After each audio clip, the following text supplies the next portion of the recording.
And welcome to the Cedar Falls regular City Council meeting this October 21st, 2019. I'll now call this meeting to order and ask for a roll call from Madam Clerk, please. Miller. Here. DeBoer. Here. Cruz. Here. Blanford. Here. Dara. Here. Wieland. Green. Here. Councilmember Wieland absent, Mr. Mayor. Thank you. Item 1, is there a motion to approve the regular meeting of October 7th? So move. Second. Motion second. All in favor say aye. Aye. Opposed, nay. Motion carries. I do have a few items here from proclamations. First is from Rotary International proclamation. It reads, whereas Rotary is a global network of 1.2 million neighbors, friends, leaders, and problem solvers who unite and take action to create lasting change in communities across the globe. And whereas the Rotary motto, service above self, inspires members to provide humanitarian service, follow high ethical standards, and promote goodwill and peace in the world. And whereas Rotary in 1985 launched Polio Plus, and in 1988 helped establish the Global Polio Eradication Initiative, which today includes the World Health Organization, U.S. Centers for Disease Control and Prevention, UNICEF, and the Bill and Melinda Gates Foundation to immunize the children of the world against polio. And whereas polio cases have dropped by 99.9% since 1988, and the world stands on the threshold of eradicating the disease, and whereas to date, Rotary has contributed more than $1.9 billion and countless volunteer hours to protecting more than 2.5 billion children in 122 countries. And whereas Rotary is working to raise an additional $50 million per year, which would be leveraged for a maximum impact by an additional $100 million annually from the Bill and Melinda Gates Foundation. And whereas these efforts are providing much needed operational support, medical staff, laboratory equipment, and educational materials for health workers and parents. And whereas Rotary has played a major role in decisions by donor governments to contribute more than $8 billion to the effort. And whereas Rotary members in clubs throughout this state sponsor service projects to address such critical issues as poverty, disease, hunger, illiteracy, and the environment in their local communities and abroad. Now, therefore, I, Jim Brown, Mayor of the City of Cedar Falls, do hereby proclaim October 24th, 2019 as World Polio Day in Cedar Falls and encourage all citizens to join me and Rotary International in the fight for polio-free world. Signed this 21st day of October 2019. I believe we have a local Rotarian. Mr. Vajpayee, are you here to say a few words? Welcome.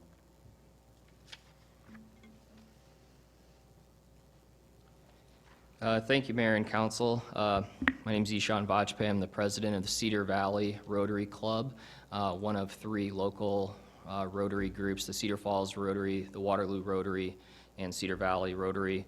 The proclamation pretty much spells out our efforts to end polio as Rotary, supported by Bill and Melinda Gates, but it mentions local efforts to raise money, and one of our local efforts that we're doing is Dine Out to End Polio that our Cedar Valley Club has done for a number of years.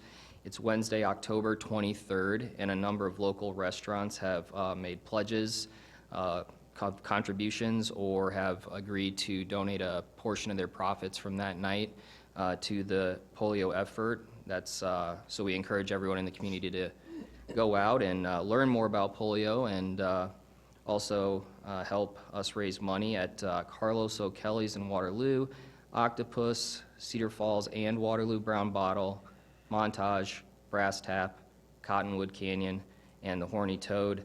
That's Wednesday, October 23rd, and a good showing will help us raise even more funds. So thank you. Awesome. Thank you. Appreciate it. The next proclamation is National Friends of Libraries Week. It reads, whereas Friends of the Cedar Falls Public Library raise money that enables our library to move from good to great, providing the resources for additional programming, much-needed equipment, support for children's summer reading, and special events throughout the year. And whereas the work of the Friends highlights on an ongoing basis the fact our library is a cornerstone of the community, providing opportunities for all to engage in the joy of lifelong learning and connect with the thoughts and ideas of others from ages past to the present. And whereas the Friends understand the critical importance of well-funded libraries and advocate to ensure that our library gets the resources it needs to provide a wide variety of services to all ages, including access to print and electronic materials, along with expert assistance in research, readers advisory, and children's services.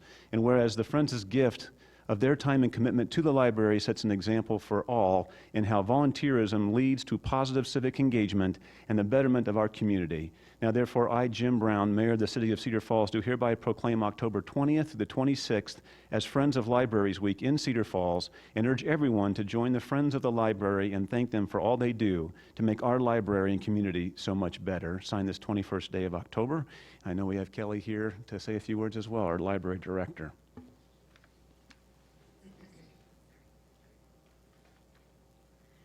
Thank you, Mayor and Council, City staff, and fellow citizens.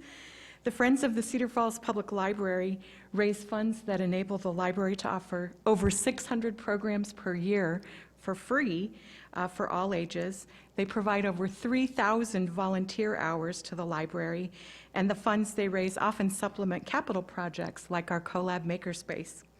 Although our tax dollars pay for things related to the building like water and electricity and maintenance, it also pays for staff and for the collections that we can check out.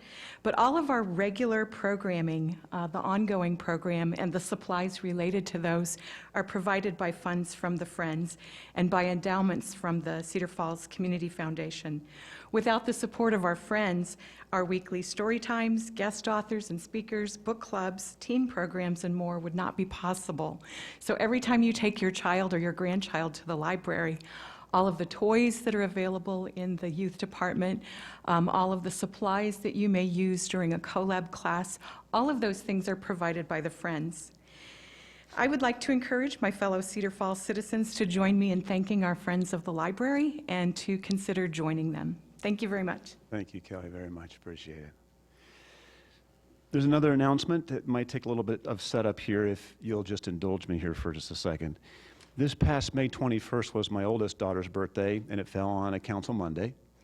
Some of you might remember June 3rd was my birthday, and it fell on a council Monday. Today, October 21st, is my youngest birthdays, also on a council meeting Monday. So I thought I'd do my best to at least embarrass her for my Auntie Christine. The kicker, of course, is I'm missing her choir concert tonight at the high school, but happy birthday to my Annie. Thanks. Moving on to the next item, turn it over to Director Olson for a swearing in. Director.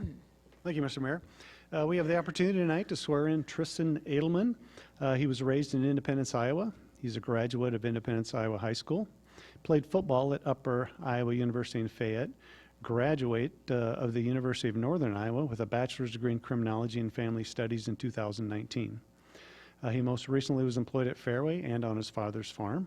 He'll begin the field training program right away, and then he'll attend the police academy in January and a fire academy later in the year.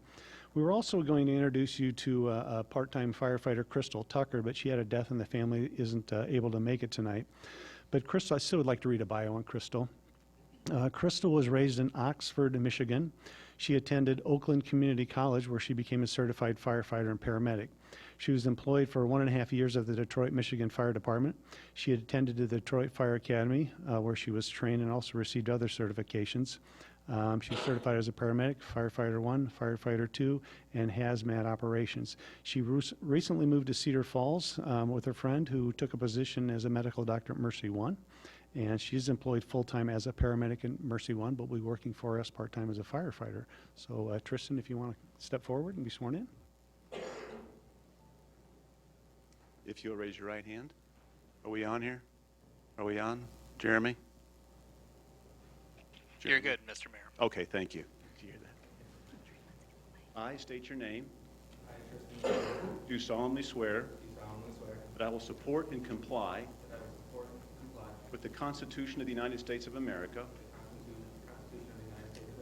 the Constitution and laws of the state of Iowa, the charter laws and ordinances of the city of Cedar Falls, the rules and regulations of the Cedar Falls Police Department, the Law Enforcement Code of Ethics, and that I will faithfully and impartially discharge the duties of my position as public safety officer to the best of my ability. Congratulations. Let's give them a hand, folks.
Thanks for coming, folks.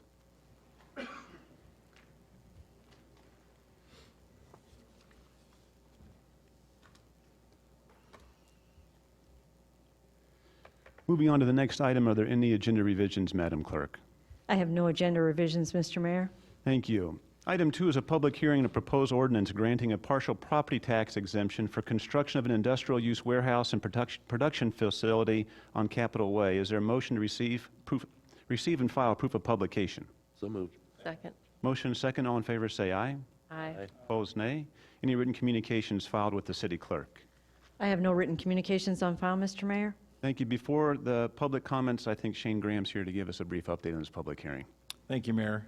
If council remembers, back in 2017, they approved a development agreement with BCI Hawkeye Division, which is Hawkeye Corrugated Box, to construct a new 175,000 square foot facility out in the West Industrial Park. Since that time, they've constructed the building, and then in August, City Council approved transfer of ownership, they ended up selling the company to a leaseback business who now is the owner of the property, and now we're going through with the actual tax abatement ordinance. So this is the passing of the ordinance, which would then allow for them to file the 5-year tax abatement application with the county recorder's office. So staff's recommending approval of the tax abatement. Thanks, Shane. Appreciate that. We'll open it up now for public comment on this public hearing. Hearing seeing none, I'll declare the hearing closed. Item 3 is pass the ordinance granting a partial property tax exemption on Capitol Way. Is there a motion, please? Motion second. Any further discussion from council? Requires a roll call vote, please.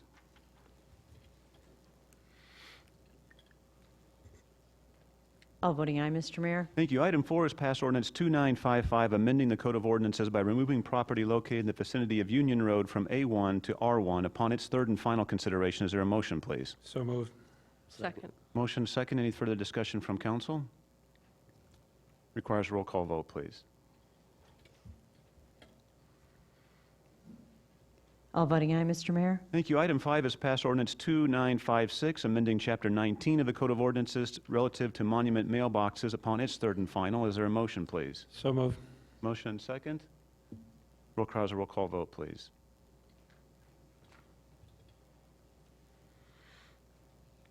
Five voting aye, one voting nay, Mr. Mayor. Thank you. Item 6 is pass ordinance 2957, amending Chapter 23 of the Code of Ordinances relative to establishing a 35 miles per hour speed limit on Ridgeway Avenue from Hudson Road East to Iowa Highway 58 upon its second consideration. Is there a motion, please? So moved. Motion second. Any further discussion from council? Requires a roll call vote, please.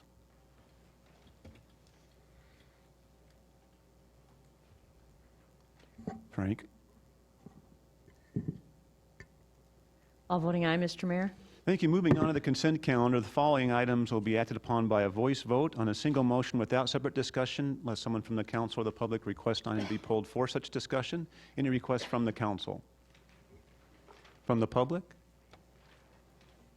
I'll now summarize the consent calendar. Item 7 is receive and file the committee the whole minutes of October 7th.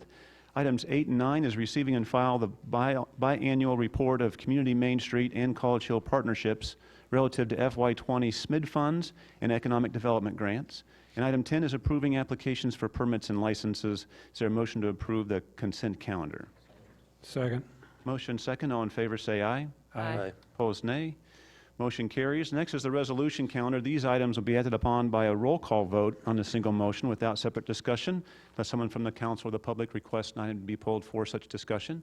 Any requests from the council? From the public? Hearing and seeing none, I'll summarize the resolution calendar. Item 11 is a resolution of support for Community Main Street and approving and authorizing execution of a Main Street Iowa program agreement with Community Main Street Incorporated and the Iowa Economic Development Authority.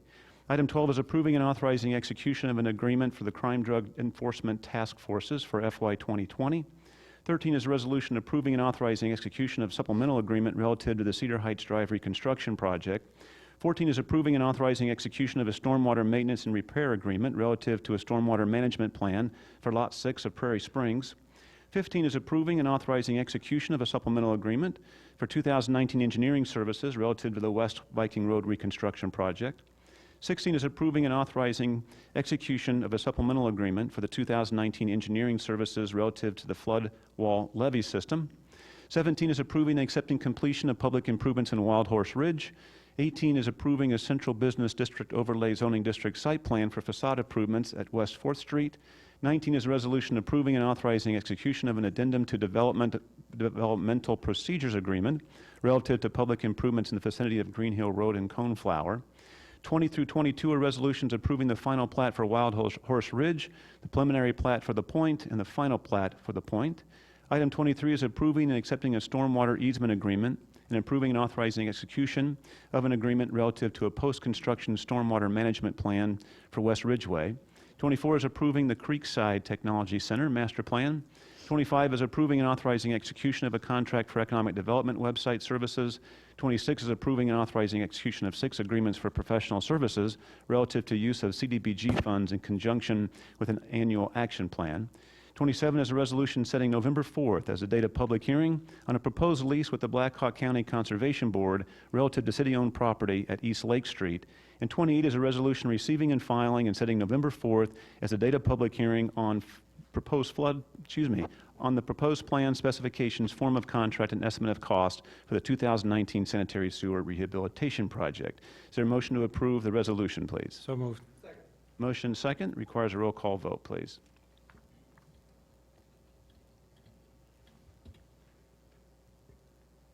All voting aye, Mr. Mayor. Thank you. Item 29, is there a motion to allow bills and payroll? So moved. Second. Motion second requires a roll call vote. All voting aye, Mr. Mayor. Thank you. Next item, does City Council have any referrals this evening? Next item is any council updates. We do have Director Olson for an update on some public safety department. Yeah, thank you, Mr. Mayor. We had a very tragic accident that occurred on Thursday, October 10th, and we've had a lot of questions surrounding that accident, so we thought it'd be most appropriate to do an update and let you know a little bit about what happened there. First of all, I would like to I'd like to offer my condolences to the family of the who lost their loved one. We wish the best for the two that were injured, one who was very seriously injured, and we wish and pray for a full recovery for her. So to cover a little bit on the details of the accident, so on Thursday, October 10th, during the daytime, we had a two-car traffic accident occur on Green Hill Road at the Waterloo Cedar Falls city limits. Dispatch radioed to Cedar Falls and to Waterloo Police and Fire concerning the location of the accident. Not sure what city limits it was in. Personally, to me, it doesn't matter what city limits it's in. We just need to get responders there. The first to arrive at the scene was Assistant Director Craig Birdie, who was there within 2 minutes. He happened to be in his vehicle at that time. He arrived. He noted the seriousness of that accident, relayed to dispatch that we needed 3 ambulances, and then communicated some to Waterloo Fire directly about what was occurring at that accident scene. Waterloo Fire offered up an ambulance. We ended up with 4 3 Mercy One ambulances. Mercy One is the primary medical providers in Cedar Falls. The first fire truck to arrive was a Cedar Falls fire truck with Battalion Chief Rick Schmidt aboard. He's a 21-year veteran on the Cedar Falls Fire Department. He also noticed 3 very serious injuries. Unfortunately, one of them was discovered to be deceased upon his arrival, and 2 are trapped in their vehicles. He immediately called for assistance from Waterloo Fire, not knowing whether they were responding or not, requesting extrication tools. We had 2 people trapped in the vehicles. We had 1 set of extrication tools there. Waterloo Fire arrived. Cedar Falls Fire was able to get 1 individual removed from a vehicle.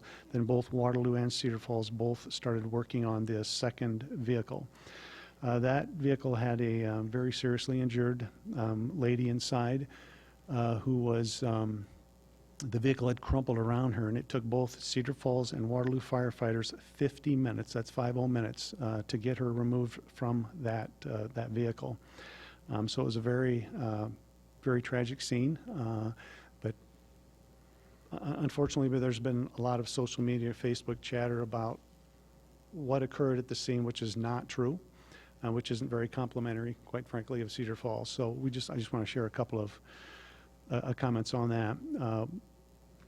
Many are saying we called for Waterloo because we were understaffed. Well, we had 19 emergency responders from Cedar Falls Public Safety working at that time. I think all but 1 or 2 of them was at that scene. I also got a copy of the Waterloo fire report because I know some people will find that comforting to know what they report.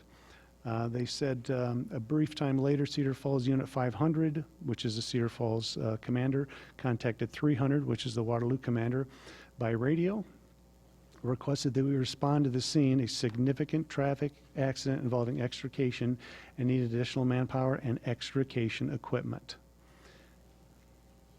I also want to note in another spot in this report where it says 301 crew, which is a Waterloo fire truck, along with Cedar Falls firefighters, used both department hydraulic tools to cut drivers from the side B post, then cut the back of the seat, and it goes on to explain a little bit how both departments worked for 50 minutes, and it's noted in their report too, 50 minutes on that, trying to get her out of the vehicle. The social media also indicates that Waterloo took charge of the scene because we didn't have adequate training or adequate supervision. That also is not true, as noted in the Waterloo report that says, I approached Fire Chief Boswick, who was located near one of the occupied vehicles, and who asked who was in charge. He stated Rick Schmidt was in charge. Rick Schmidt, again, is our battalion chief. Now, this is in no way to reflect anything negative on either Waterloo or Cedar Falls or any emergency responders. I think it's important when we have incidents like this, particularly if they're on the city limits line, it just doesn't matter who responds. We just need the responders there, that we need to do what we can, to help save lives and, protect property, whatever it is, whatever type of call it is. So we felt it appropriate just to share a little bit about the details of this incident with you.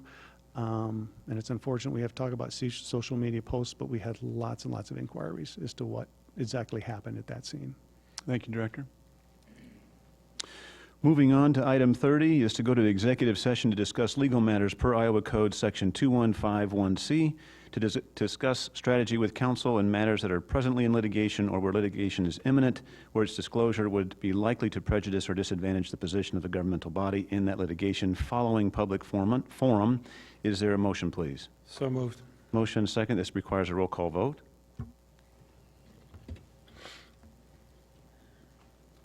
All voting aye, Mr. Mayor. Thank you. Before we move to public forum, I thought there was another group of young folks that need to be maybe embarrassed. I think we have Troop 42. You folks are here. I saw one guy just kind of wake up a little bit, and you recognize Troop 42. You raise your hand. There's the Troop 42. Thanks for coming this evening. Really appreciate you folks attending. Moving on to public forum, speakers will have up to one opportunity to speak for up to 5 minutes on topics germane to city business. Is there anyone here from the public that would like to speak tonight? Yes, ma'am, from front. Hi, Tracy Selenik, 1008 Rockland Street. I'm here because this past late winter, early spring, we had a flood in our basement, and that was the first time ever. And I was wondering if there's any plan in the future going forward to stop that flood runoff from the farm fields, because it wasn't flood from the river, it was from the farm field. And it filled our neighbors' basements, our basement, and our family's just gone through too much loss to keep doing this every year. And, I mean, if you can't do something about it now, is there sandbags that you guys can provide for the residents out there to stop this from flowing down into our basement and ruining everything that we had down there? It took us all summer to get things back together, and I'm sure our neighbors too. Sure. And so I just would like some answers on what's going forward with that water runoff. Thank It was you very pretty much. bad this year. Thank you very much. Chase, when you addressed that, I know we had a lot of different interaction with folks in that area. Sure. We are currently under a contract with Snyder and Associates, an engineering firm, to look at kind of that watershed and runoff from that farm field.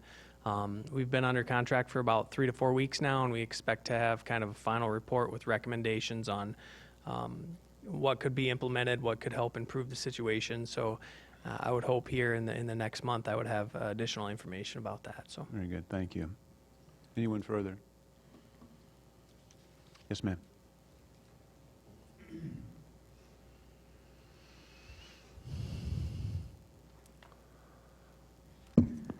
Good evening. My name is Penny Pop. I live at 4805 South Main. I'd like to thank the mayor for sending me a copy of correspondence from the city attorney to the mayor and council regarding my remarks about ex parte communication and use by the city. Following my remarks at public forum, I provided the mayor and council a copy of the letter from the Attorney General's office. I would like to clarify and correct a few key items our city attorney referred to in this undated correspondence. 1, upon review of my prepared remarks, at no time did I assert that the original 2007 advice was in error. What I did say is that new case law is available for consideration. 2, The city attorney said I was not correct in the claim about the impact of the case. With all due respect, the summary I presented was quoted directly from the letter from the Assistant Attorney General of the state of Iowa, Michael Bennett. From this, some may assume that our city attorney does not agree with the finding of the Iowa Supreme Court and counsels our city to do the same.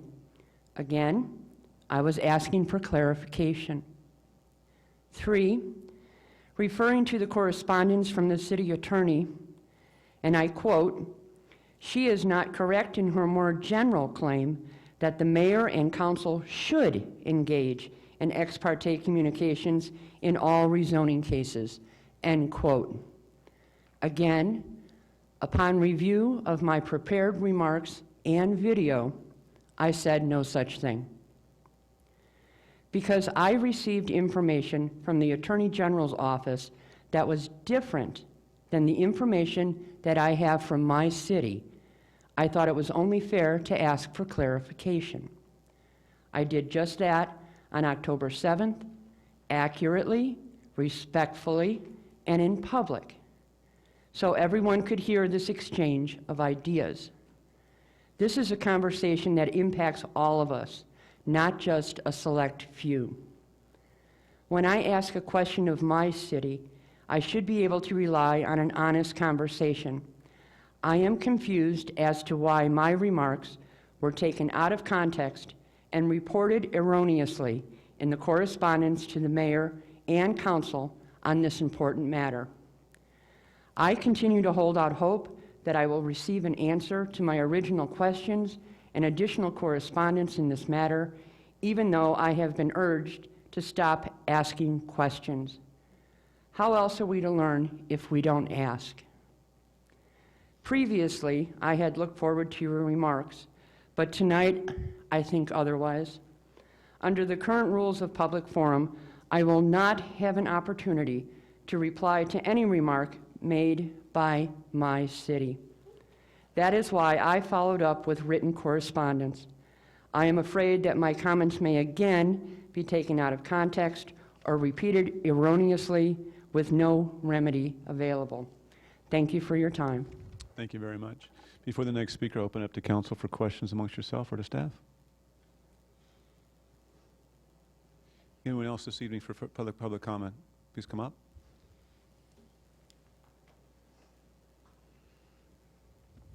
Darren Yoder, 3919 Beaver Ridge Trail. Here tonight because I cannot stand by and listen to the city give any more false information to our citizens. I appreciate that the Public Safety Director admitted that Cedar Falls needed more manpower on that call. But in the recent issue of Currents, it talks about the public safety model and how it's all at a lower cost to the city, and how it's less expensive to the community than the traditional model. The Currents issue provided no evidence or proof of this savings. I'm here tonight with a copy of the Cedar Falls General Fund expenditures. From 2017 to 2020, the public safety budget has increased by 24.88%. Where is the cost savings? And how did you expect to save money when replacing lower cost firefighters with higher cost PSOs? Please stop giving false information to our citizens. It is not less expensive. We are spending more tax dollars now than ever before on this public safety experiment. My other complaint with your claims is that we've never been safer before, never been safer. Your reference in the Currents issue, the Insurance Service Office report, twice, using that report to claim that we're safer. Here's the issue. ISO only reports on the information provided to it by the city, and I have found some discrepancies with information provided or information submitted by Cedar Falls to ISO. These discrepancies appear to be blatant falsifications to artificially inflate the score of Cedar Falls public protection classification. On February 22nd, 2018, ISO scored Cedar Falls as a 60.2 on a scale of 100. This is a rating of 4.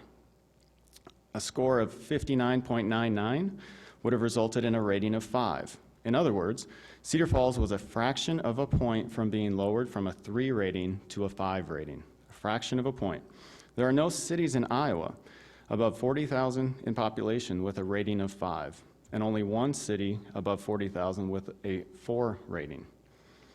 So in February 2018, ISO allowed Cedar Falls to report back in 12 months with their improvements to prevent this lowered rating.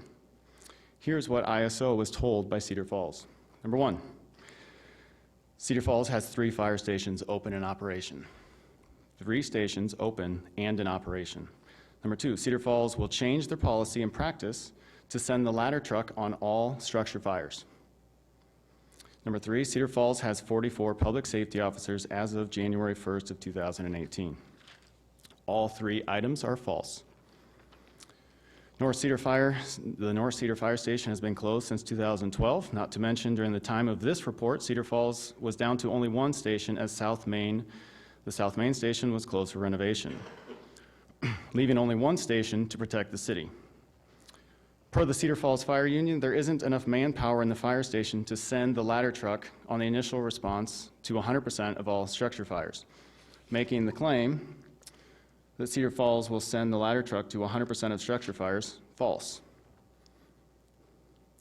As of January 1st, 2018, Cedar Falls did not have 44 PSOs. The report I was given by Cedar Falls shows 27 PSOs as of January 1st, which conflicts with a report by the Courier stating that there was only 20. These falsifications told by Cedar Falls to ISO resulted in their 3 rating. 1 minute remaining. Before ISO investigates the city and embarrasses the city, I think it would be wise for the City Council to investigate these claims made by Cedar Falls to the Insurance Service Office. Better yet, I'd like Council to hire an independent third party to do these investigations. Thank you. Thank you. Before the next speaker, I'm sorry, there's no explanation. The same respect for each meeting or each speaker, please. Council have any questions? These other staff? Mr. Miller? Can we get some clarification on please. those claims? Please, Mr. Olson. Absolutely. First of all, we went through an ISO evaluation, and we reported that we have 3 fire stations in Cedar Falls. 1 has been closed for over 10 years. That was reported to ISO. There's no question about that. Secondly, number of PSOs trained. So during the first evaluation, the ISO Insurance Service Office asked for a minimum number of staffing, and so we gave them a minimum number. Then they said, well, you can also report the true number of hours that all your firefighters work throughout the year. So then we reported that number. That number we got from payroll. So we took all the firefighters and all the public safety officers' payroll, minus vacation time, minus holiday time, minus any sick leave, minus any time that would not have worked, and provided that information to ISO. So those are the numbers they got. They're 100% true. And in fact, I didn't calculate them. Our payroll department calculated them, so they are accurate. Also, we put out a directive that ladder truck is to go to all structure fires, which we only have about 6 to 8 a year. And in the last year, I know 2 of those structure fires came in as a smoke smell, so it wouldn't have been dispatched as a structure fire. So there are cases where that ladder truck doesn't go to a structure fire. We did receive a call from ISO last week, and they said that Mr. Yoder did file a complaint with them saying we provided fraudulent information. So we reaffirmed our rating and reaffirmed the information we gave them. And at this point in time, they don't have any concern, and they're satisfied with the information that we gave them. But I just want to repeat, we did not tell them we had 3 fire stations open.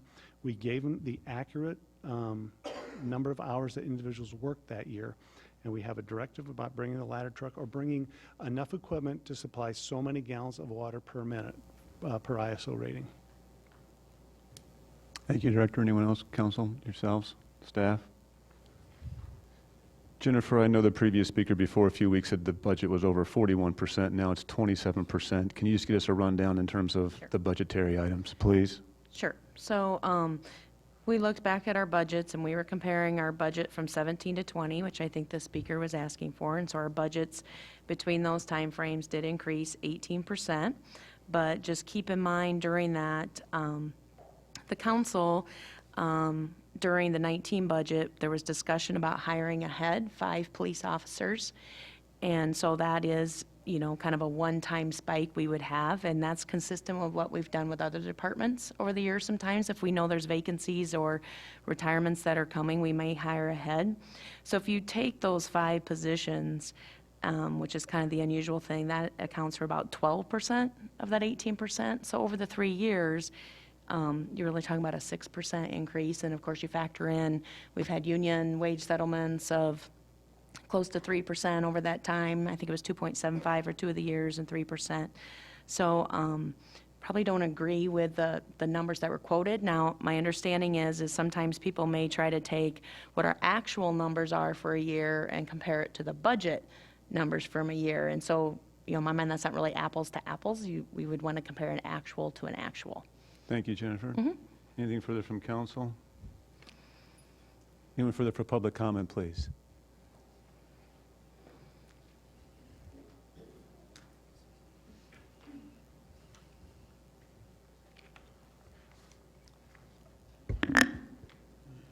TJ Frine, 1319 Austin Way.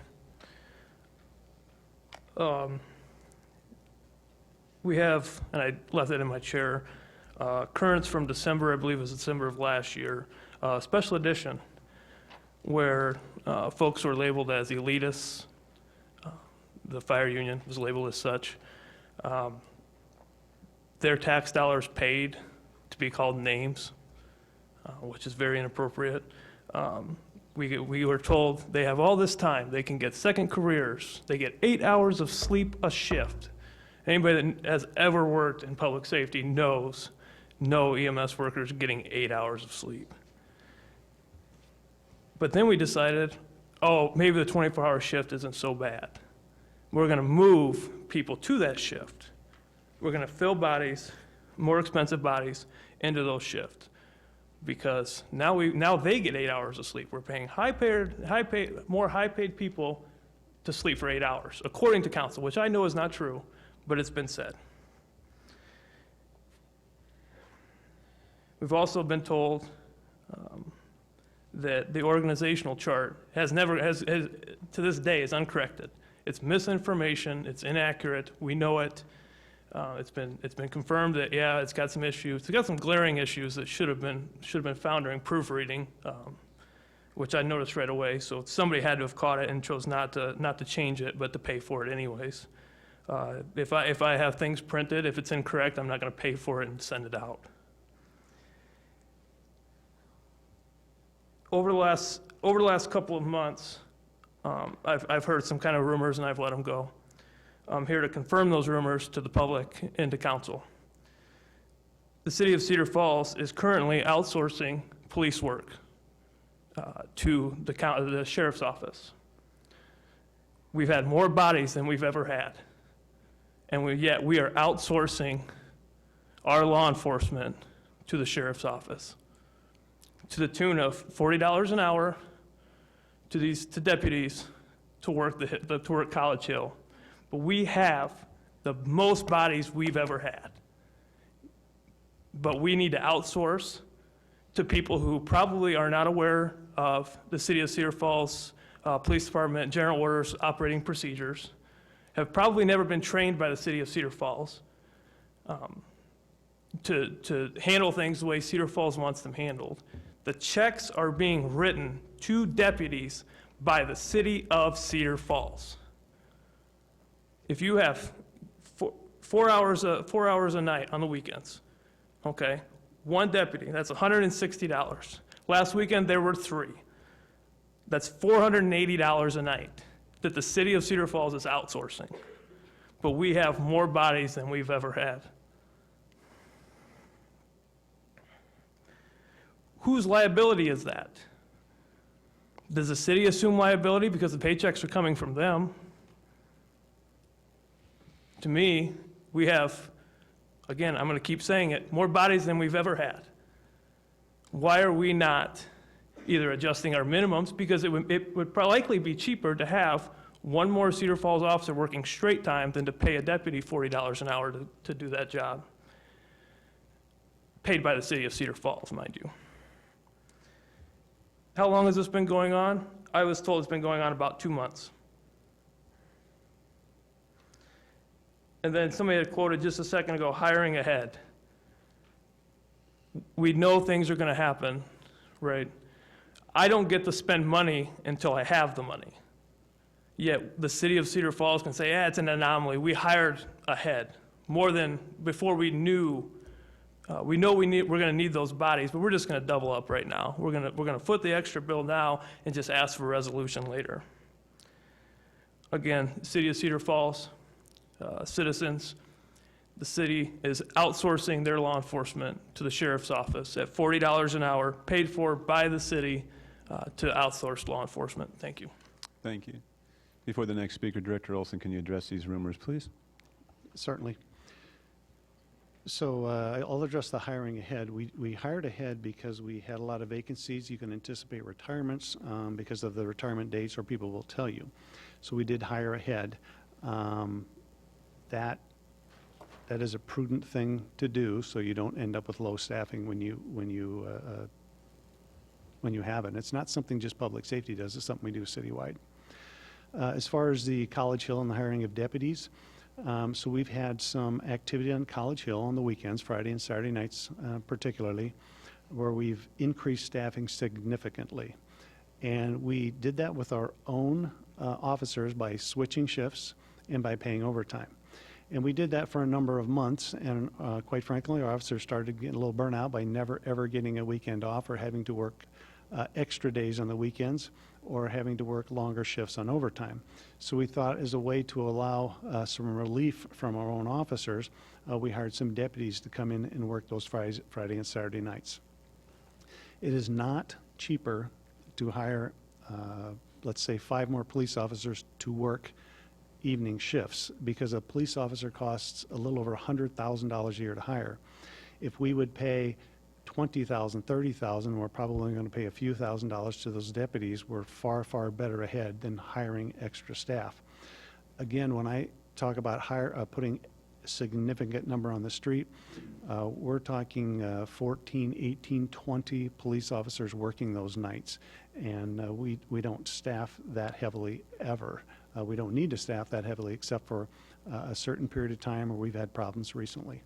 So I think it's a very prudent to do. It's a very cost-effective way of handling these type of scenarios. And as far as the org chart goes, that org chart was a chart to show what a public safety model looks like.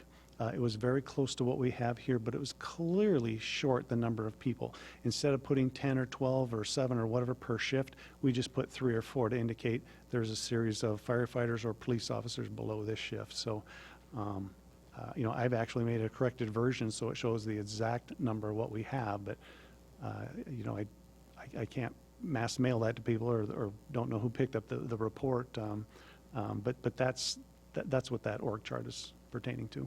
Thank you, Director. Anything further from council? Questions to yourself? If I may, Mayor, Please. can you offer some more background regarding 2080 agreements? There's kind of a general notion I've heard out there that because of our public safety model, we're relying on surrounding communities more than we should. But as far as I understand, those 2080 agreements are set up intentionally to make sure there's a response no matter where it's at. That's right. We have a 2080 agreement with every police and fire agency in the county. And, the impression I get is people want us to live in an island, and Waterloo to live in an island, Blackhawk County to live in an island. We don't operate that way. If Waterloo needs help, or the county needs help, or any other community needs help, we're there to help them. We frequently do that. In fact, I would guess almost daily in Blackhawk County, some agency is helping another agency, whether it be EMS or police or fire. You can sit and listen to the radio all day long And particularly on a medical standpoint, or when you have a rural fire, you have all sorts of fire departments hauling water on their tankers. Waterloo's been over here on a few occasions, police to help, and we've been over there a few times to help, but we don't live in an island. We should be communicating together. We have monthly meetings with Waterloo and Blackout County when it pertains to, one is an investigative one, to share notes. If we have robberies here and they have robberies there and we get together, we may have, each one of us may have a little bit of evidence, but you put it all together, we may be able to figure out, who that is that's committing that crime. I meet weekly with all of the police chiefs and some of the fire chiefs. Or not, I'm sorry, not weekly, monthly. We have monthly meetings where we meet and we discuss these things. We shouldn't live in an island. We should share information and we should help each other out when we can. It's silly for us to be criticized for assisting each other. I'll just give you, without belaboring this, give you a couple examples. We have a drug recognition expert. If you stop somebody and you suspect they're drunk driving, but they have no alcohol in whatsoever, and it may be drug related, that's a highly skilled person that can do that. And we have very few, I think 2 or 3 in the entire county that can do that. And we happen to have one of them. We routinely loan that person out to the county and to Waterloo in case they have a scenario where they have an intoxicated driver, but it's not alcohol and you have to determine what type of drug it is. Cedar Falls does not have a police dog, and that's by choice. But Waterloo and Cedar Falls, whenever we need a dog, which isn't very often, we borrow their dog. These are the things we should be doing. Our investigative team works with their investigative team. These are things we should be doing together. We shouldn't be living in an island, and we shouldn't be afraid to reach out to another agency for help. I have talked to some metro police departments that do not get along with their adjoining police department, and it's a tragedy because they don't work together, and they may have similar crimes occurring in their community with the same individuals committing those crimes, but they don't talk to each other because they have a turf war going on. And it's just sad to see that. I can't overemphasize how important it is and how good of a working relationship we have with our other departments, and we need to continue that. If I may, requesting the report from Waterloo regarding that accident, the unfortunate accident on Green Hill Road, is that typical for you? No. I did it for one reason, and that's because I anticipated that we would be criticized for Waterloo coming over and assisting. And that's really sad because this was a scenario where somebody lost their life, and we were afraid someone else was going to.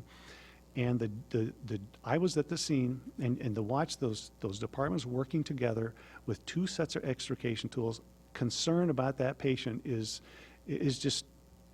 what you're here for. And to be criticized, that is terrible. And it was along the city limits border, and it made all the sense in the world. And I think our battalion chief made an excellent decision.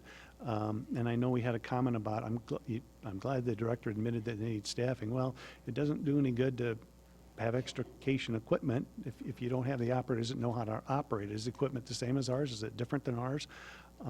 We needed to get there quickly, and they had that second set of equipment, which is critical. It's not about turf. We need to do the right thing. For the people that we are here for. It's frustrating to hear this, and I hope it doesn't ever divide the emergency services of this county, that we never get to a point where we're afraid to call them because we're afraid of criticism, or we get into turf wars or whatever the case is that I've seen in other departments. It's a tragedy. I think we're very fortunate that there aren't turf wars going on here. I guess in response to that, for somebody who doesn't have any of the background on this, there's what you would think is a validated source out there posting misinformation, and I hope everybody is doing their homework. This is getting to be and we're coming up on an election, and everybody's, that's happening how it is, but absolutely unfortunate that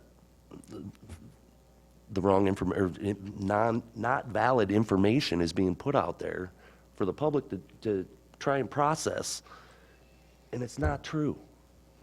We shouldn't have to validate those situations with a neighboring department because somebody on social media is putting out incorrect information. So I hope everybody's doing their homework. I'm sure the chief would be willing to sit down and talk with anybody regarding the specifics of those cases, or any instance for that matter, to get the truth out. I'd just like to add one more thing. We had 19 Cedar Falls responders at that accident scene. That's a lot. And if you had Waterloo, they sent 11 over. Their fire chief even came over. Their medical supervisor came over, and their 2 ambulance crew was part of that. But we had 19. If we had another set of jaws on the scene, we wouldn't have needed anyone else. But it was prudent to do that, to get that set of jaws here as quickly as we can to get to work. Mr. Mayor, just a point of clarification. For Director Olson, had stated that for the organization chart, the purpose of that chart was to show this, in your words, the series of firefighters or police officers that were intended overall to show the PSO model. And I would just like to clarify that the concern I had with that org chart, which was in the staff or the report to the mayor this summer, contained no traditional firefighters. It was only public safety officers. And so that was the concern, that there was a question of was there still a place for traditional firefighters in Cedar Falls? And that organization chart seemed to contradict that, and I'm very happy that that's being corrected. Anything further from council? Yes, Mr. Cruz. I'd like to throw some comments out from observation during a ride-along I did on the Saturday night before classes started. I had the opportunity to drive around with a lieutenant and observe the activity on the College Hill. There was probably close to, several thousand students, it seemed like. A greater number than I ever saw when I was an undergrad myself, or any homecoming event I witnessed. But I believe I counted 22 police personnel at a briefing meeting at the Public Safety Building to start out the evening. Approximately 20, I want to say, and Jeff, you can correct me if I'm wrong, but 20 were out on patrol in different functions. But during the ride-along, I ran into our car that I was riding with, came across a Blackhawk County Sheriff who had a traffic stop. We checked on them. Everything was okay. They did need assistance. And in addition to that, there's state troopers that on a regular basis float through the city as they're going out to do their normal patrols in the county and wherever they go. And it was ironic, this afternoon on Green Hill Road, I saw a state trooper with a traffic stop. So, and Jeff, you could clarify what sort of overlapping jurisdictions are there? And from my count, just on a normal day, we have anywhere from 10 to 12 law enforcement personnel floating around through the city and the county. So any allocation that the city's not safe, that the number of personnel per 1,000 in population is kind of overblown. Yeah, actually, see, some of these comments remind me of a chart that's in our finance book that shows, last I recall, of the top 20 cities in Iowa, we're the 4th lowest taxed city. So if we wanted to hire more police officers or more firefighters or more public works employees, we have the means to do that, and we wouldn't be tax-wise any higher than anyone else, but we don't want to hire people that we don't need. We want to be as efficient as we can. So that just popped into mind, because I know occasionally people say, we must be taxed real high or something, but that's just not the case. But yeah, we have troopers working pretty much round the clock. There may be some times where they don't, late at night, 4 or 5 in the morning. I'm not exactly sure what their schedule is. We have deputies working around the clock. The troopers have jurisdiction in Cedar Falls. The deputies have jurisdiction in Cedar Falls, and they patrol Cedar Falls, and they sometimes even, they deliver papers in Cedar Falls because they serve legal papers. We have University of Northern Iowa, which has sworn police officers on campus, and they come off campus once in a while. If there's an accident on Hudson Road, which is a city street adjoining the campus, they may be there in 30 seconds, and they can tell us there are no injuries, so we know the appropriate response or something of that sort. These are all the things that we do when we work together. We have the dispatch center communicates directly, and we can listen directly to the deputies. We recently, because we went through within a year ago, went through a change in our radio system, and so did you and I. We actually didn't have the capability to radio directly to them. We have now fixed that. So we have that ability to do that. We're now working with the troopers on that because we do have a little lapse. But there's all sorts of methods of communication and helping each other. You could have an accident 1 mile out of town, and the deputy says, I'm 10 miles out. So we'll go that 1 mile out of town, and we'll start doing what we need to do initially until the deputy can get there and take over the scene. So these things happen all the time, and it's appropriate, and it should happen. Anything further from council? Anyone further like to speak this evening? Yes, sir, down the middle. Go ahead, ma'am. You can come up if you'd like. He might be faster. Okay. Come on up, sir. You bet.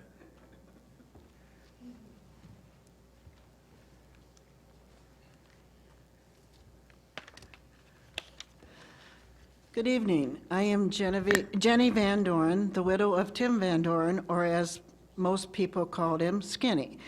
I live at 4124 Thresher Court, Unit 304. Good evening, Mayor, council members, Public Safety Director, Chief of Fire, Assistant Police Chief. When my late husband was on the fire department, the men and their spouses supported each other. Where there were projects to be done, they all pitched in. The women met monthly, and when there was a big fire, we made sandwiches and hot drinks to take to the men. Sorry, this was before Sharon's time, so she wasn't included, okay? And I'm sorry I don't see or feel this bonding. I received the newspaper from my hometown of Elgin, dated October 9th, 2019. The headlines say, juniors want to be real firefighters someday. It doesn't say I want to be a PSO.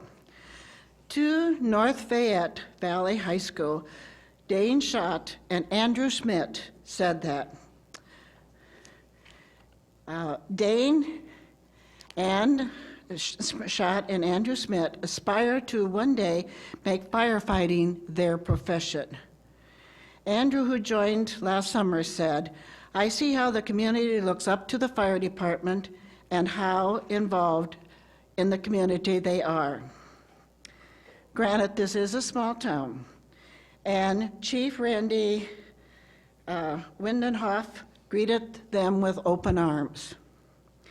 Andrew said he'd like to get a job in the fire department in Seattle, Washington. Dane said it doesn't matter where he goes, just so he can find a job as a full-time firefighter.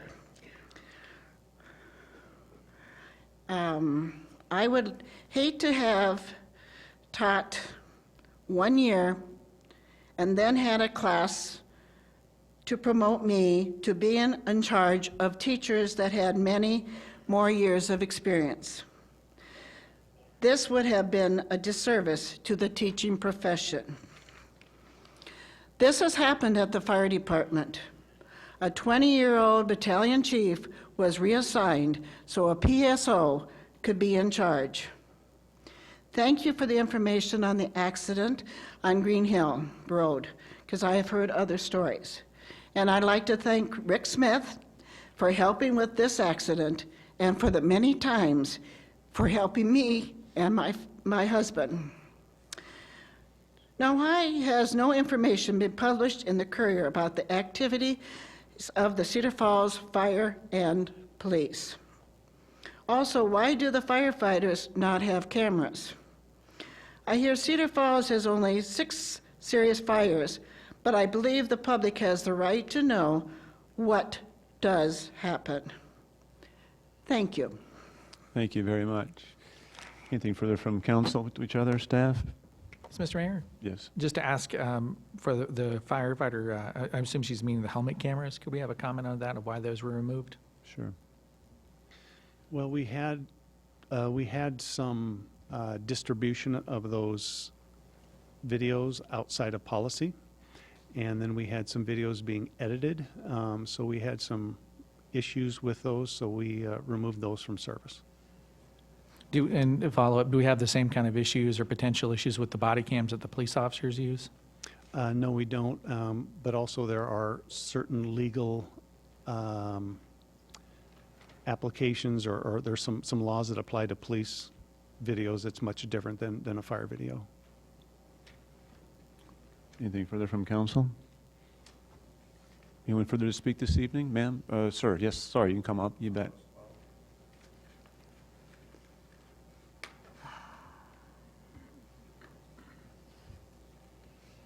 Can you adjust that, please? No, I can get up here. I got it up high enough now. Ah, Karen, can you help that, at least well, move the thank you, microphone? City Council. I appreciate you Karen, listening to excuse me one, again. I'm sorry, we want to make sure to hear you, so we're going to move that microphone down, just the microphone down. Yeah, Can you hear me now? I think so. Okay. Thank you. Thank you for seeing me again. Last time I was very nervous, so my wife wrote out a little sad thing here. Says, "My name is Charles Johnson. I live at 10th and State. I too, along with many Cedar Falls residents, don't feel safe with PSOs doing the firefighters' job. They don't have the experience that the firefighters have. Don't you think the police would have gone through training if they wanted to be a firefighter and vice versa? As you can see, I'm handicapped. I had an accident that threw me out of my chair off my ramp to my shed. The first person to arrive was a police officer that had no clue as to what to do. He almost caused my electric wheelchair, this, to come down on me as he pulled it down my ramp. And I was still laying on the ground, face down. Firefighters arrived. They knew what to do. Check me for injuries and help me back into my chair. Being handicapped is a challenge in itself. And I'd feel a lot safer, well, 100% safer, if I knew the right service I need to know was here to help me. Those PSOs are getting paid, well, this might be right or wrong, $58,000, whereas a police officer is $48,000. I have, along with a lot of people in this town, a big problem with that the PSOs do not have the same full experience firefighters receive. This city has plenty of money to employ both departments separately. You can tell us the city can't afford it, or they're being cheap with the money, taxpayers' money. That's all I have to say. Thank you. Appreciate it. For the next speaker, anything from council to each other or to staff? Yes, Mr. Cruz. I guess I'd like to comment on the training concern there. Since I've been on council, I've had the opportunity to view 2 house burns over the course of 2 years. I also attended a ladder truck training, and in all cases, I saw the exact same training be administered and taught to all the individuals there, the PSOs. So I've never witnessed in multiple training exercises any difference in the training. And I believe, Mr. Olson, I've asked you before that you bring in a new person, whether they're a PSO or a fireman, they're going to get the exact same training. That is correct. They get the same training, and we actually have other training schedule that's just for PSOs that the fire crew doesn't go through typically to keep the skills that might be perishable or the skills that we want them to just know off the top of their head without thinking, that we repeat monthly. We did over 11,000 hours of training in 2018. Much of that involved a lot of live training, the house fires that you talk about, the Regional Training Center over in Waterloo. That's a Northeast Iowa Regional Training Center for Fire, which is live fire training, simulating structure fires we've done. We had a transport simulator come in, like a semi-transport simulator that was on fire that you would put out. We had another portable simulator brought in by the state that is also simulates a structure fire. I mean, we do an awful lot of training, and these PSOs respond to as many fires. Whenever there's a fire, they respond to a fire just like the fire crew does. So there's a significant amount of training, and we don't have a lot of fires every year, but they're responding to as many as the fire guys on the fire shifts do. So they're getting the same opportunity to learn right along, and what you describe, in some cases, they may get more training than a fire person would. Yeah, we actually typically do more for the PSOs because we want to keep that training, that consistent training going on what their responsibility is going to be. And some of our PSOs, we just had a new one that we sworn in tonight. His first year or two of training is very critical, and so we keep the certain things very repetitive, and then we continue to keep.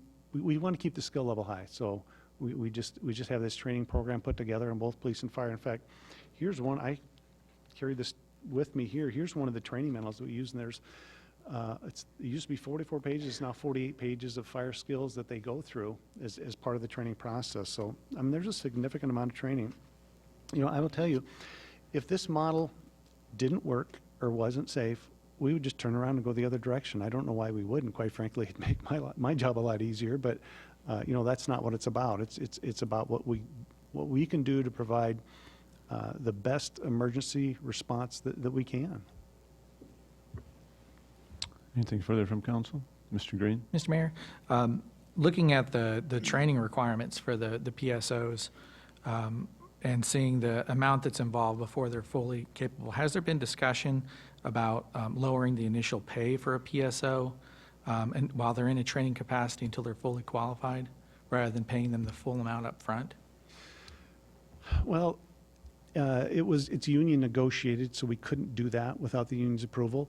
But to your point, they get that pay as soon as they are brought on as a public safety officer. I kind of wish maybe we would have done it a little differently, but that's just not the way it was negotiated. Anything further from council? Anyone further to speak this evening? Hang on one second. She got up. You can go. You're next. Good evening. I'm Whitney Smith. I live on Neola Street. Before I read my written down thing here, how many fires have we had in Cedar Falls this year? Because I know it's more than 6 to 8. I believe we were close to 6 by February 14th, if I remember correctly, and that was pretty early in the year. But since we can't go back and forth, I'll read my other statement, which is in regards to training. There are so many things that I could say, but fitting it into 5 minutes would be impossible. Over and over, we were told that PSOs are trained to the equivalent of professional firemen. But it is also continually mentioned that they're trained to the state Iowa's minimum standard of having firefighter 1. The people of Cedar Falls, the envy of the state, deserve more than the minimum. With that being said, let me give the council and the people of Cedar Falls a rundown of what's expected to become a part of the closest professional fire department to the east of us. Prior to being hired, a civil service list is created. To be on that list, candidates must first pass a written exam. Those who pass the exam will then go on to have to pass a physical agility test called the Combat Challenge. If a candidate is able to make it this far, they will then have an interview with upper trained fire staff. Those that fit the criteria the department is seeking will then be placed on a list of 40 applicants.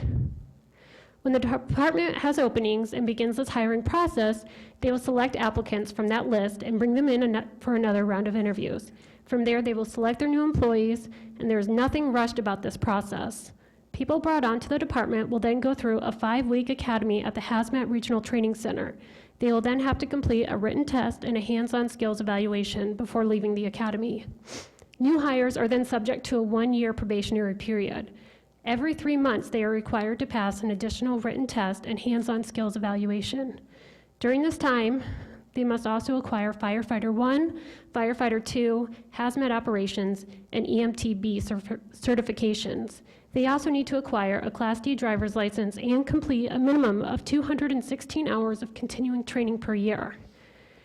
In addition to this, they must also pass the physical agility test each year. Every single thing that I mentioned is crucial to being part of a team. I'm not sure about those of you sitting before me, but if I were to take a job where my life is put in jeopardy every day, I would want to have the utmost trained and prepared people to back me up. Can we say that that's what's happening in the envy of the state? Would one of you run into a burning building knowing that the person behind you wouldn't have the physical capabilities or training to save you?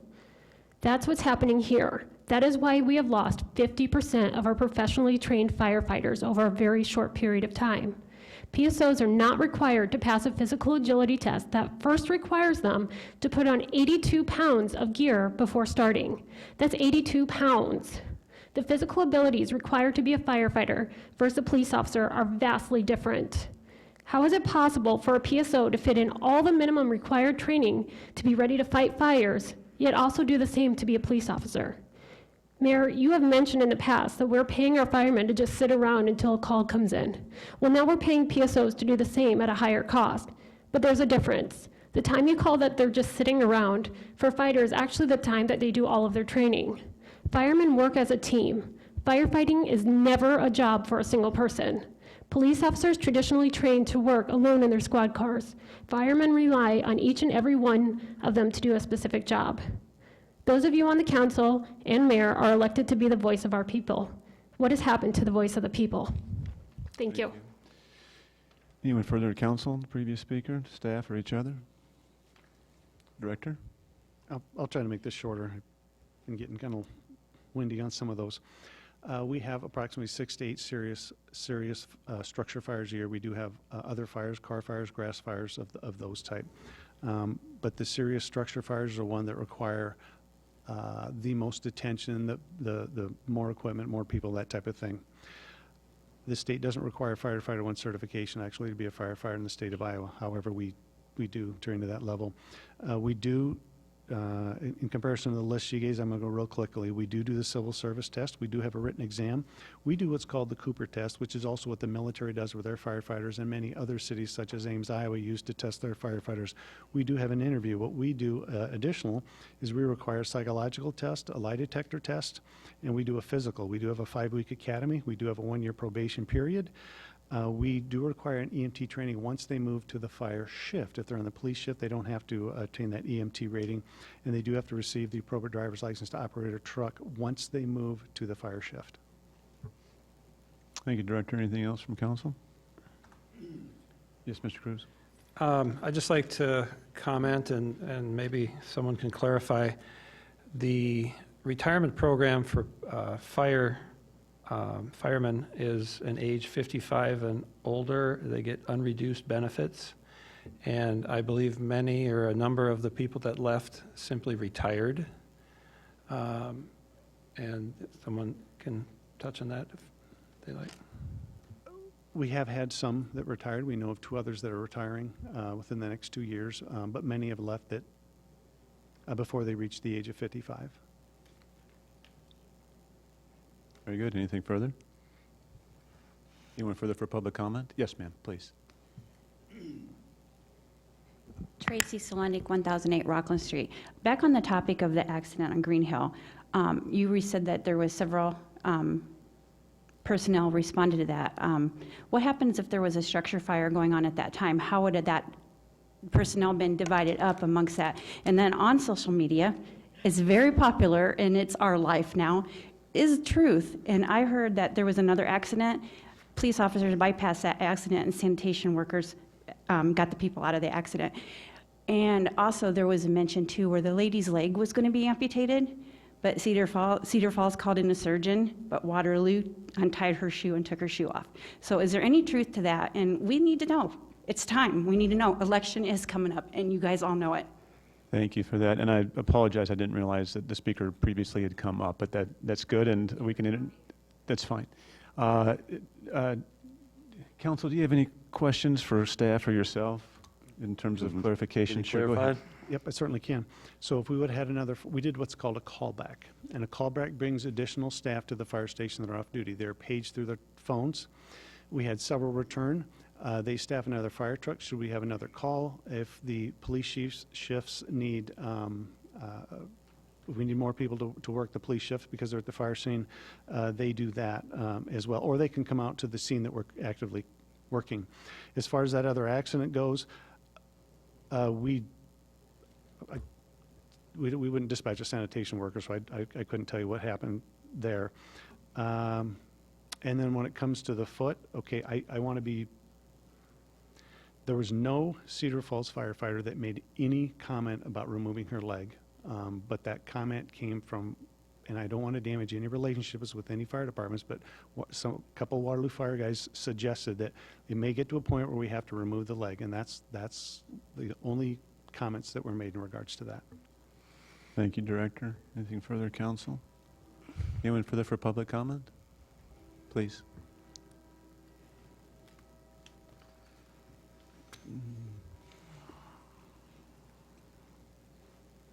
Jeremy Solonic, 1008 Rockland Street.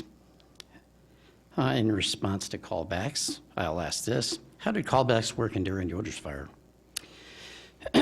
When is this council going to stop violating our First Amendment rights? On May 15th, 2017, I attended my first city council meeting. In that meeting, there was a volley between the public and the council, i.e. me. I would refer the public back to that meeting, but when the city moved over to YouTube, they only backdated to January 2018. So if you want to see anything before then, you have to pay $10 per meeting. These are open meetings. So why does the public have to pay for them? We don't have to pay to attend a council meeting, so why do we have to pay to review council meetings? Make it all or nothing. Before November 5th, another subject, before the November 5th meeting, I asked Chief Trelka, I said, you got any advice for us? And he suggested a Metro Fire Department. What's so bad about that idea? Thank you. Thank you. I appreciate it. Before the next speaker, anyone in council have questions for themselves, for staff? Mr. Mayor, just a question for staff on those videos that are being posted to YouTube now. I did see they go back to January 2018 when I started. Is there a plan to put earlier meetings on as time and resources are available? Because I personally find them incredibly helpful to look at past meetings. We have talked about that, about what's the best way to get those, and we've talked about even with our vendor, whether we could possibly contract with them, you know, instead of, again, like using our resources like you mentioned, Mr. Green. So we have talked about that, are still trying to figure out what our best solution is for that. Okay, thanks. Anyone further for public comment? Yes, ma'am.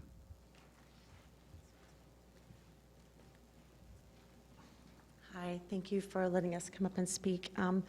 Thank you for the information on the accident at Green Hill. I do like hearing the corroboration between Waterloo and Cedar Falls, but I do want to know, can we not please put the full report online for everyone to see to squelch some of these issues? But as a citizen of this community, you can see we're here once again rallying for our firefighters. We do. We want fully trained firefighters staffing our firehouses. We do. The PSOs, they're an adjunct. This is not a staffing solution, ladies and gentlemen. So it's estimated that there's about 27,000 plus fire departments in the United States alone.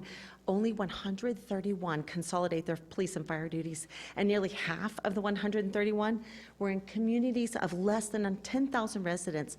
And the total population of Cedar Falls is, what, over 42,000? So last year, I had 5 firefighters around my kitchen table discussing these issues that are facing us because I wanted to hear directly from the horses' mouths. Ladies and gentlemen, the firefighters that left were not fired. They chose to leave.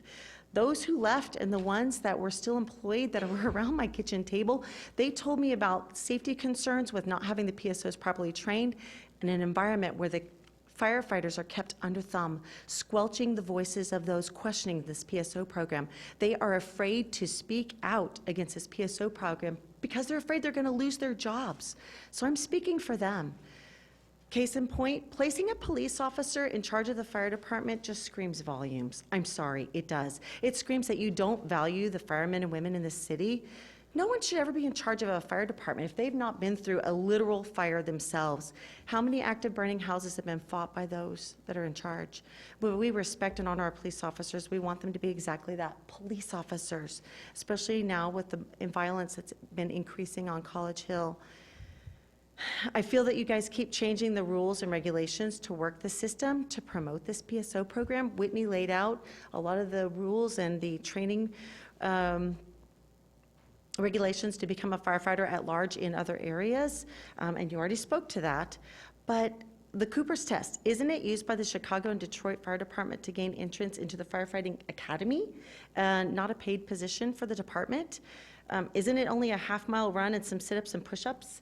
Because if it is, then my question is, how is this a true test of a physical endurance for someone having to crawl up my stairs, pull my 125-pound kid out of the top bunk, bring him down, or my 225-pound husband out of the stairs? So, many months ago, I heard it purported on the news after a residential fire that there were more firefighting personnel than ever before, now that we have PSOs in place. But it doesn't matter how many firefighting personnel are there at the 15, the 20, the 30-minute mark. It could be 1,000. What matters is at the initial attack when a building is on fire. I'm demanding that you guys stop skewing the numbers to the public, stop spouting off these numbers that we have more firefighting personnel than ever before. It doesn't matter how many trickle in.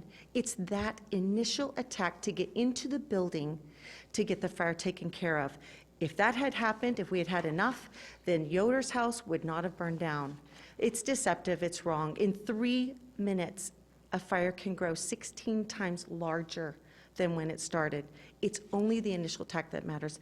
Those are the numbers that need to be purported, not how many have trickled in over however many minutes worth of time.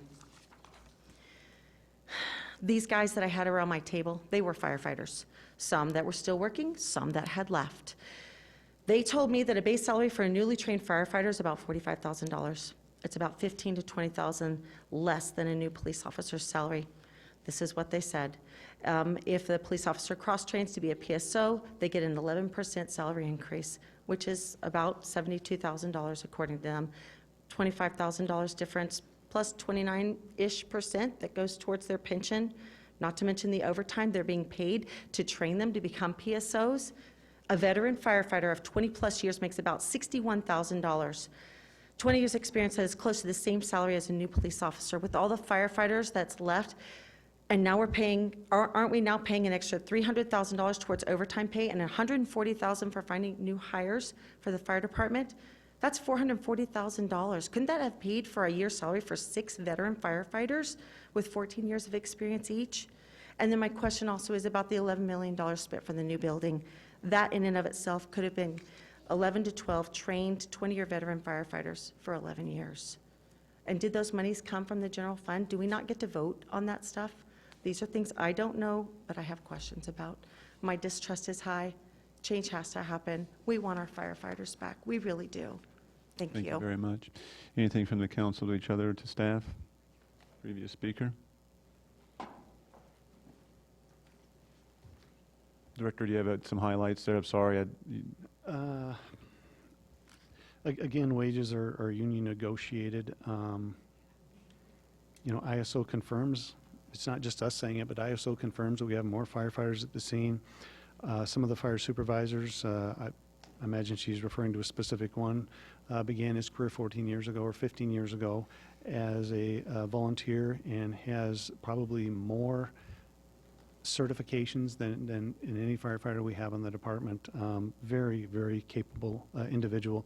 We wouldn't put an individual in charge if we didn't think they had the ability to do this. We've been doing this for years and years, and I've been supervising people for years. We're just not shooting from our hip. This is something we've been working on, putting together, and it's working for us. And again, if it didn't, we would do something different. Thank you, Director. Anything further from council? Any further speaker this evening? Yes, go ahead, Kathleen.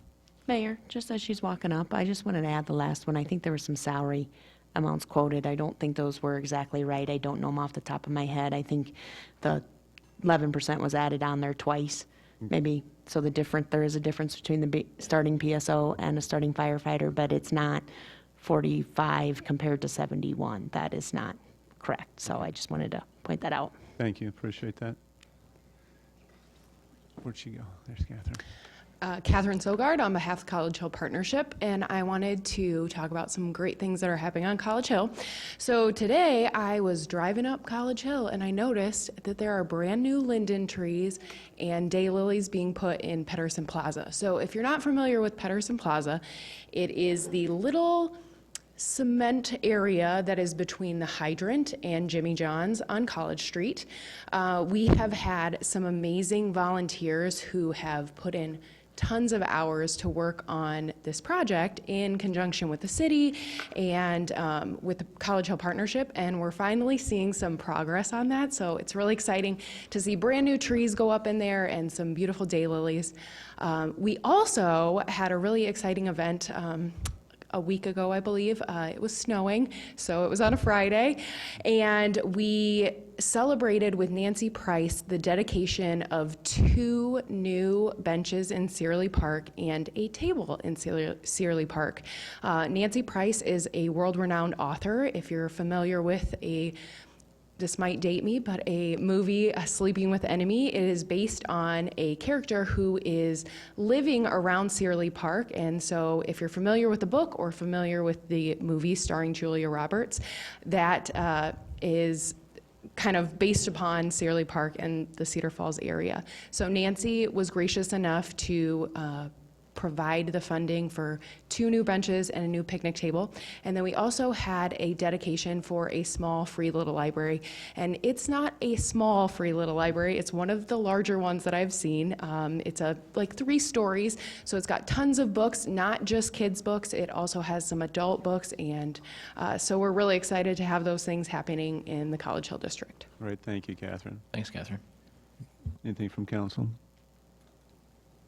Any further speakers this evening? Yes.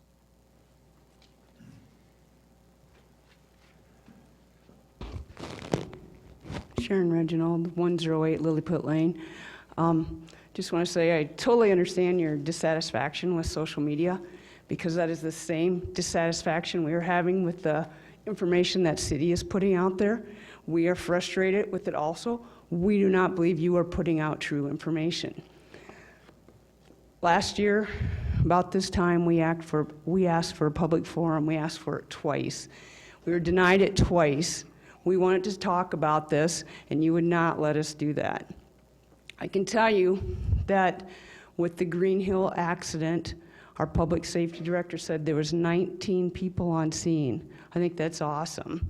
I think it's awesome that Waterloo Fire came over and helped us. I think it's great that we work together. Another thing he said is we called Waterloo because we needed a second set of jaws. We have a second set of jaws. We have 2 sets of equipment. We have 2 sets of extrication equipment. And with 19 people there, we should have been able to handle that scene.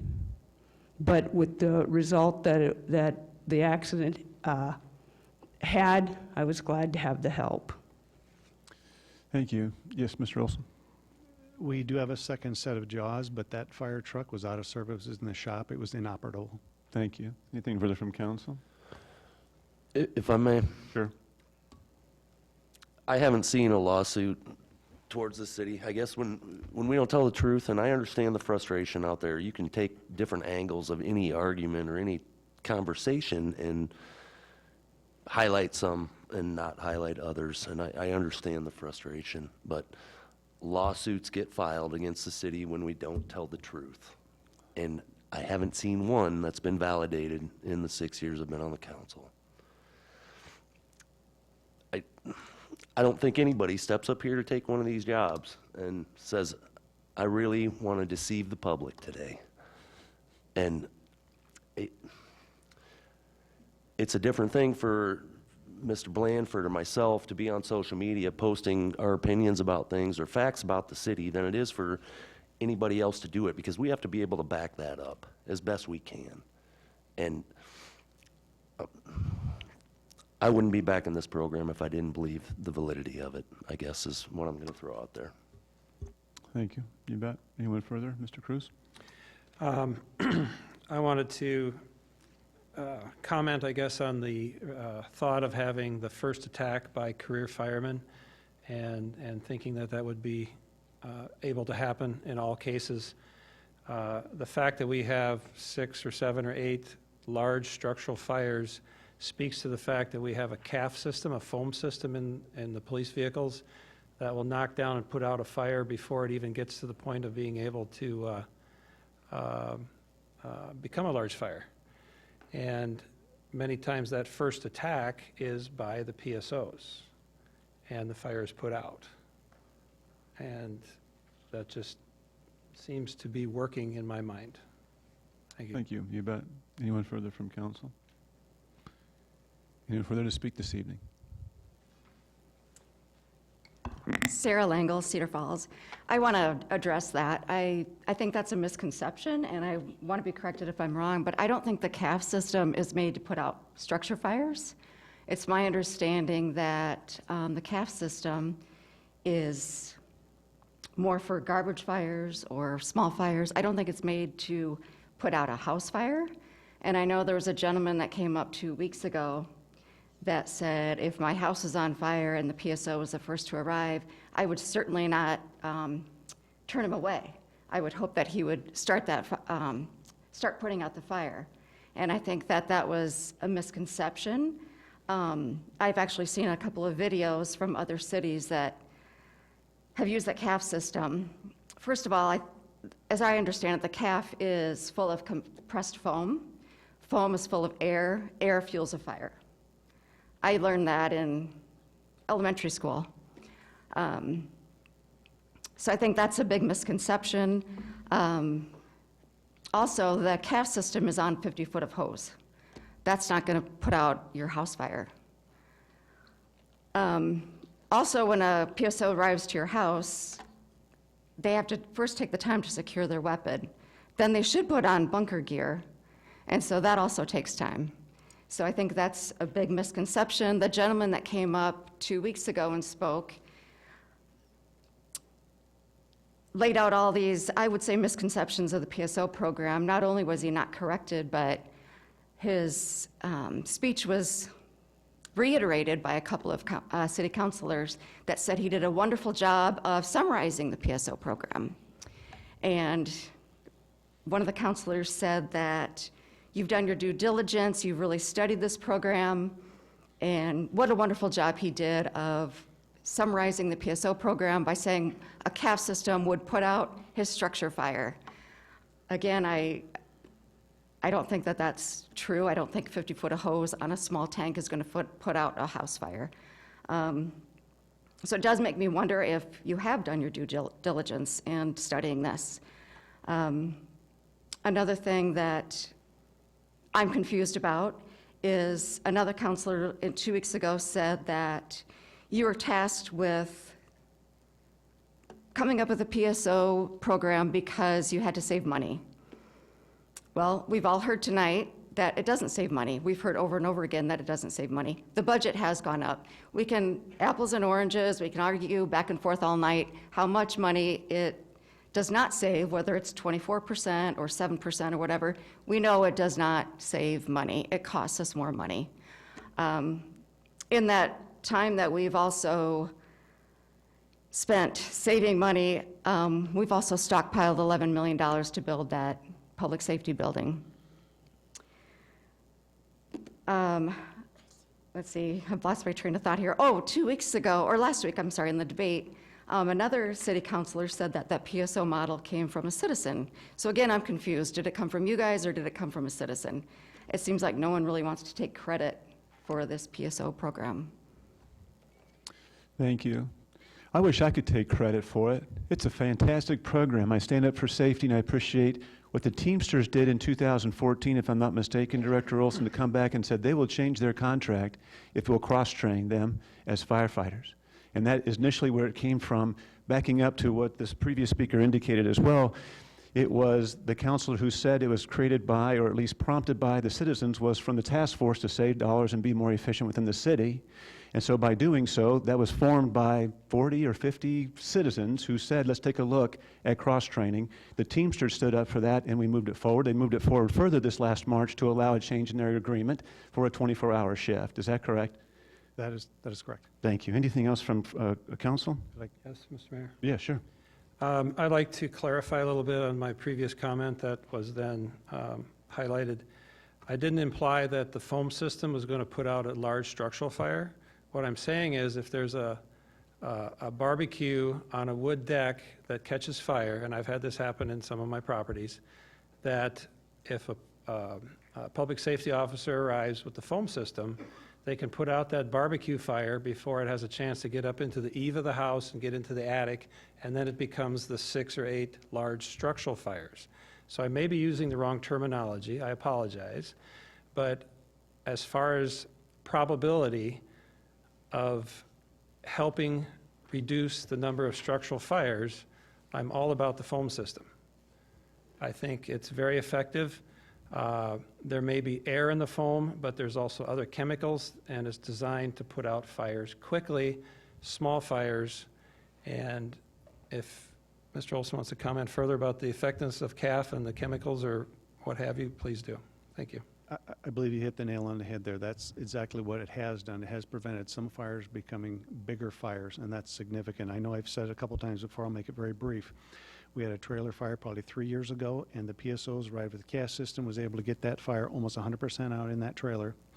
And the firefighters arriving at the scene were able to go inside immediately after the public safety officer who were there for several minutes were able to point out there were people inside. They were able to go inside and brought those 3 out. The battalion chief at the scene, a firefighter of 20 years, said the outcome probably would have been different without the CAF. So it's the effort of everybody working together, in my opinion, and that battalion chief's opinion, saved lives that day. Thank you, Director. Anything further from council? Go ahead, Mr. Cruz. I guess the point I want to elaborate is that as a city, we have all methods of fighting the fire at our service here. We're looking across the countryside, and if the CAF system is usable and it works for small fires, why not use it? Now, if we get rid of the PSO program, do we get rid of the foam system and then no longer have it in the patrolling cars? That would give us a less response time than having it and being able to put out a dozen fires or whatever the case may be. Thank you. Anything further? Mr. Mayor? Yes. Since we're on the topic of the CAF system, seeing some of the responses that have happened in the last few years that we've had this system, I've heard concerns about PSOs attacking a fire, whether it's a car fire or a deck fire, in their polyester uniforms and not being suited out in PPE. They're the firefighting ensemble. Can you talk a little bit about that, of the concerns for that, if that complies with OSHA standards, to be not in a firefighting ensemble while attacking a fire? Yeah, so when we initially got the CAF system, we looked at all of that. We even liked to look at the melting temperature of the polyester to determine if we had an issue or not. We determined that with it, everything that we're doing is appropriate, and we teach them to do the appropriate things and when to use it and when not to use it. We actually had a complaint filed with OSHA on that CAF system, and so OSHA investigated and determined that everything we were doing is appropriate. So we bought it with some thought behind it. We went to another city that had the system, saw how they used it, and we did everything we needed to do. We did our due diligence before we purchased it and put it into operation. Anything further? Anyone else to speak this evening? Hearing and seeing none, we'll now adjourn to executive session. Thank you.